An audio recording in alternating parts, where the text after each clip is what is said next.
Здравствуйте, с вами Анастасия на канале Еда на любой вкус. К праздничному столу предлагаю приготовить вместе со мной домашние булочки, которые просто покоряют своим вкусом и радуют внешним видом. Все нюансы озвучу в процессе приготовления. А пока проверьте свою подписку на наш канал, жмите на колокольчик, выбирая все уведомления. Только в этом случае вы не пропустите новые видео. Давайте начнем.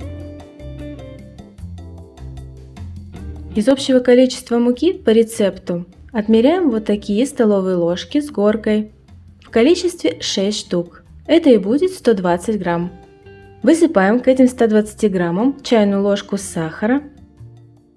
Перемешиваем, заливаем теплым молоком, температура которого 38-40 градусов. Останутся мелкие комочки, не переживайте, позже они разойдутся. Добавляем 10 граммов сухих дрожжей, перемешаем. Накроем на 15 минут для того, чтобы дрожжи стали активными до добавления сдобы в тесто. В отдельную миску разбиваем яйцо, к нему высыпаем 6 граммов соли. Это чайная ложка без горки. Тщательно взбалтываем, чтобы разбить яичный белок. И посмотрите, как вспенилась опара. Вот теперь и вливаем яйцо с солью. Можно добавлять сахар в количестве 55 грамм. Следом 30 граммов растительного масла.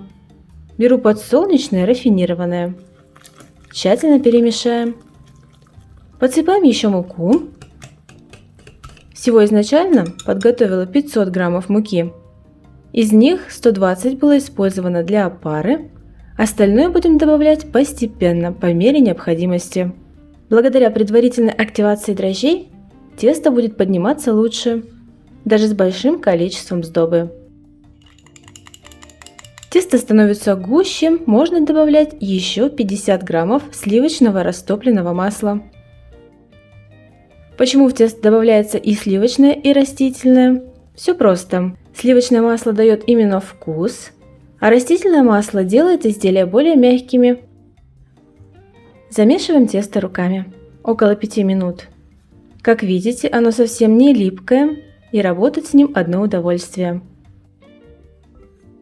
Ну а само количество дрожжей напрямую зависит от количества масла, сахара и яиц в самом тесте.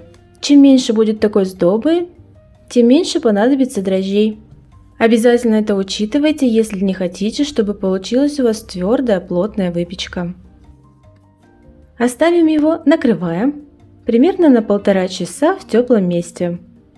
Тесто содержит сдобу, и поэтому ему понадобится, конечно, больше времени, чем обычному дрожжевому тесту. Также сразу подготовим прослойку для теста. Смешивая 140 граммов муки и 115 граммов сахара. Добавляем также 110 граммов сливочного масла, холодного, но мягкого. Все смешиваем, образуя липкую крошку. Прослойку пока отправляем в холодильник. Ждем теста.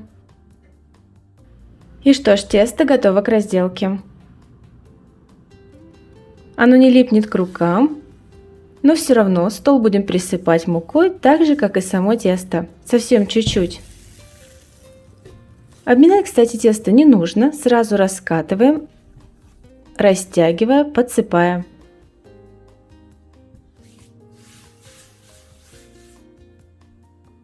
Образуем прямоугольник, толщина которого около 3 мм. Из холодильника достаем масляную крошку. Примерно половину распределяем на половину теста.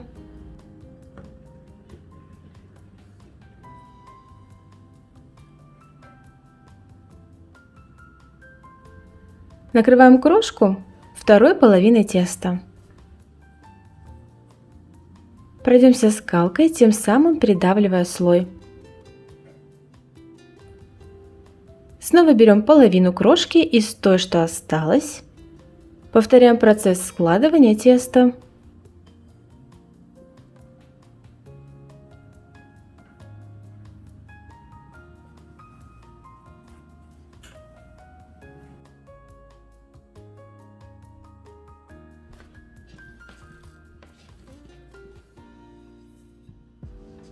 раскатываем.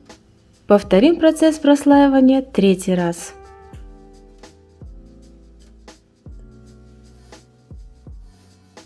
И когда сложили тесто, раскатывать пока не нужно, сразу делим на 2 части.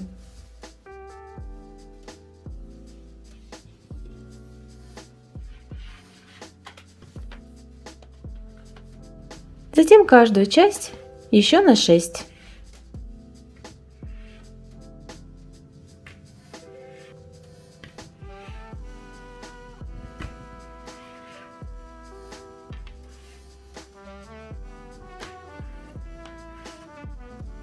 Таким образом получается 12 заготовок для булочек. Каждую заготовку еще раскатываем. Крошка, которая иногда высыпается, нам еще пригодится. Собирайте ее отдельно. И делаем булочку, заворачивая углы в центр. Здесь еще важный момент. Углы нужно скрепить тщательно, так как при расстойке и при выпекании они потом могут слишком сильно раскрыться. Собираем пухлую булочку. Также еще раз надавливая тщательно в центр. И вот такая форма, пока может быть не самая интересная, получается. После выпечки, конечно, все изменится. Булочки будут красивые. Когда закончите последнюю булочку, их нужно накрыть, они должны постоять перед выпечкой 20 минут. Можно смешивать 1 желток и столовую ложку молока и этой смесью аккуратно смазать все булочки. Кстати, такие булочки называются свердловские слоеные.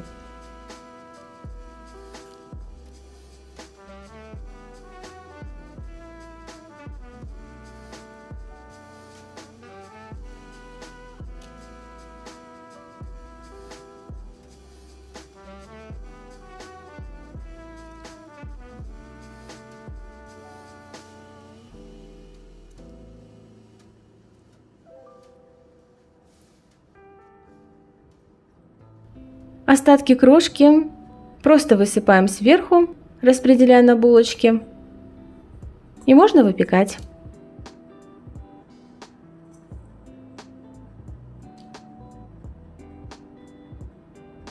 Температура выпечки в духовке составляет 200 градусов, время выпечки 20 минут.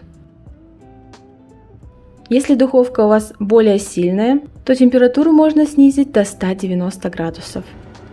Когда свердловские булочки начнут увеличиваться от жара в духовке, некоторые начнут раскрываться, образуя неповторимую форму.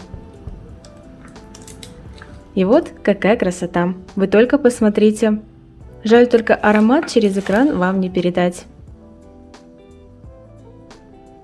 Хочу сразу сказать, что после остывания булочки будут плотнее от того, что прослаивались сливочным маслом вместе с мукой. А сливочному маслу как раз свойственно застывать при охлаждении. Но на вкус самих булочек это никак не повлияет. К тому же, если разогреть, то булочки как будто только что из духовки. Очень вкусно, советую. И вот такие они на разломе. Сдобные. Видно, что отделяются слои. Мягкие и ароматные.